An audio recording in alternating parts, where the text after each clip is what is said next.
essentially what happened before the Big Bang. Right? You have to be careful with the language. So if you define the Big Bang really carefully as the time when the universe was very hot and very dense, and as I said, you can't argue with that because we can see it, because we can look out into the sky. Our best theory of how the universe got into that state is that there was a time before that, and it's called inflation. When we think of the beginning of the universe, our minds often jump straight to the Big Bang, that colossal explosion from a singularity that supposedly marked the start of everything: space, time, matter, and energy. But what if that moment wasn't the beginning at all? What if, instead, it was a transition, a boundary between what was and what is? Brian Cox, the renowned physicist known for blending poetic wonder with rigorous science, has spoken on this chilling idea that the universe may have emerged from something far more disturbing than nothingness, something ancient, something eternal, and possibly something terrifying. To understand what Brian Cox suggests, we need to first understand what the Big Bang actually is and what it isn't. Contrary to popular belief, the Big Bang wasn't an explosion in space, it was an expansion of space itself. Every point in the universe was compressed into an unfathomably small, hot, and dense state. Then, in a fraction of a second, it expanded. But here's the twist. The Big Bang doesn't describe the origin of the universe. It describes the evolution of the universe from a hot, dense state. That means the beginning is still a mystery, a blank spot, and that's where things get eerie. Brian Cox often emphasizes that the Big Bang might not be the absolute beginning. Instead, it may be a horizon beyond which we cannot see. But if we dare to speculate, guided by physics rather than fantasy, some unsettling possibilities emerge. One of them is the concept of a cyclic universe, a cosmos that didn't begin with the Big Bang, but has been expanding and contracting in endless cycles of birth and death, a sort of cosmic heartbeat. That would mean our universe could be just the latest version in a potentially infinite sequence, each one crushing down into a singularity only to explode outward again. Now, here's where it gets unsettling. In this model, the conditions before the Big Bang were not empty. They were filled with a decaying, collapsing universe, a ghostly mirror of our own. And if that's the case, everything we are, everything we experience, might be an echo of something that already happened, perhaps countless times before.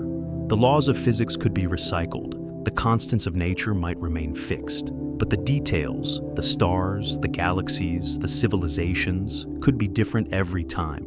Or, disturbingly, they might repeat an eerie similarity. But there's another possibility.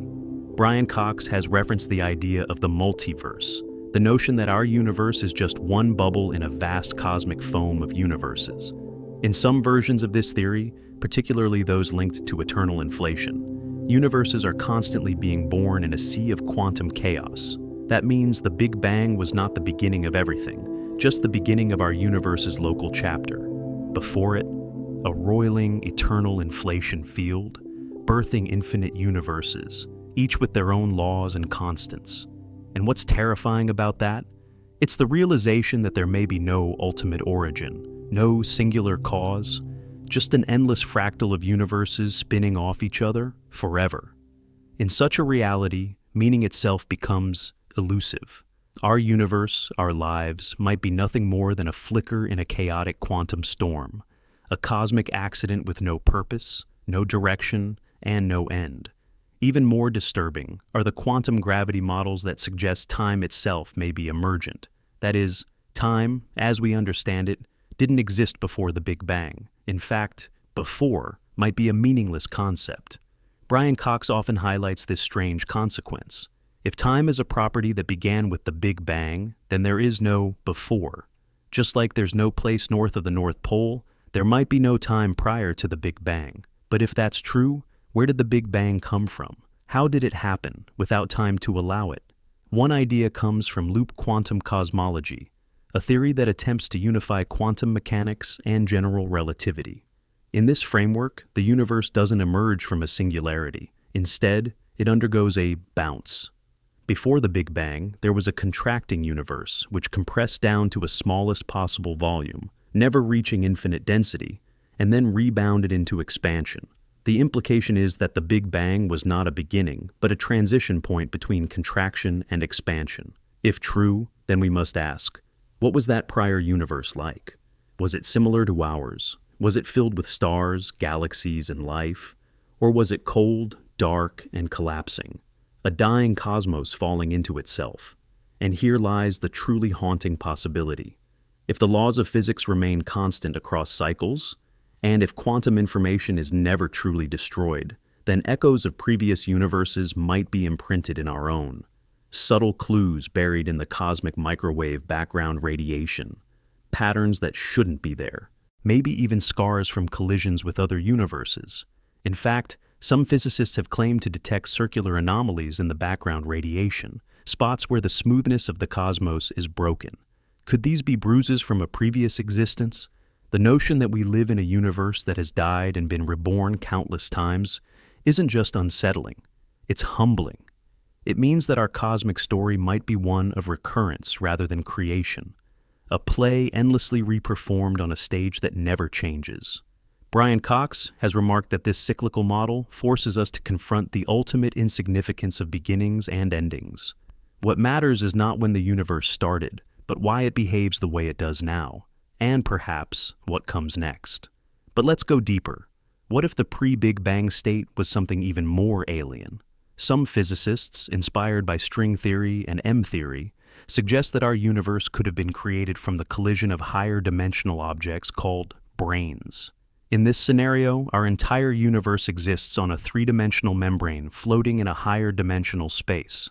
Occasionally, two brains collide, releasing massive amounts of energy and causing a new universe to be born.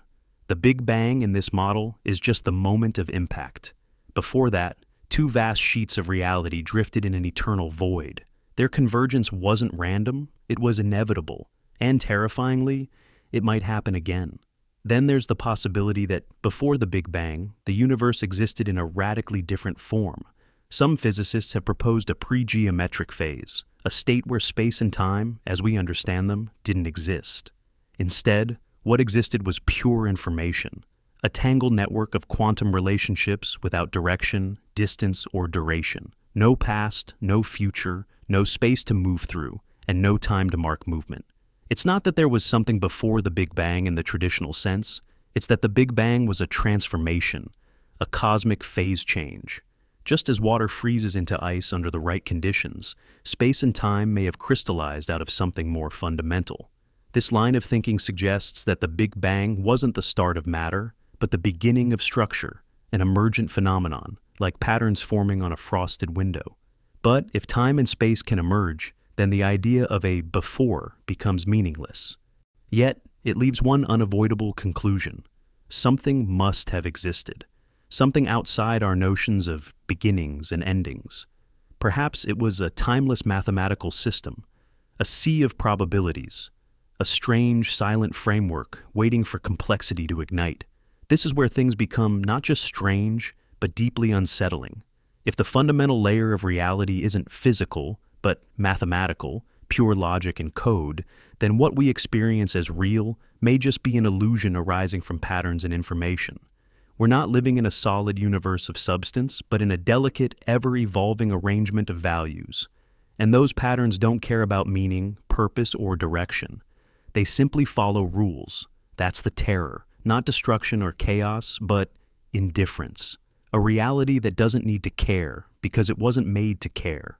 Brian Cox often points out that our understanding of the cosmos is limited by our senses, by our perception, by the short lifespans of human thought. We interpret reality through the narrow lens of survival and experience, not through the cold, vast mechanics of the cosmos.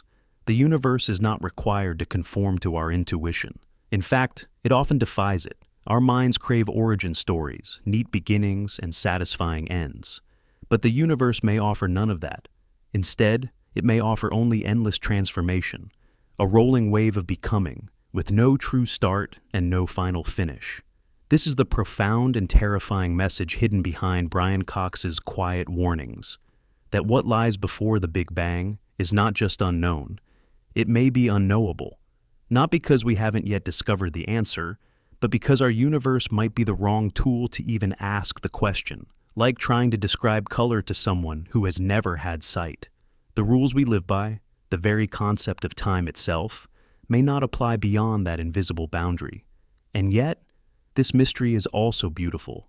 The fact that we can even wonder, even formulate these questions, is a miracle in itself. Out of a terrifying pre-existence, out of entropy, chaos, or cold logic came life, came thought, came minds capable of imagining what existed before time began. That, perhaps, is the most astonishing part of the story. We are part of a universe that may be ancient beyond comprehension or brief beyond belief, but we are aware, and in that awareness, we find meaning. Whether the cosmos before the Big Bang was a dying universe collapsing in on itself, a silent brain sliding through higher dimensions, or a timeless ocean of information and probability, one thing is clear: it's far stranger than we ever imagined, and perhaps far more terrifying. Not because of monsters or violence, but because it reminds us how small we are, how fragile, how fleeting. But maybe that's not a reason to fear. Maybe it's a reason to wonder, to explore, to keep asking. Because every layer we peel back reveals a deeper mystery, and with it, a deeper connection to the cosmos we call home.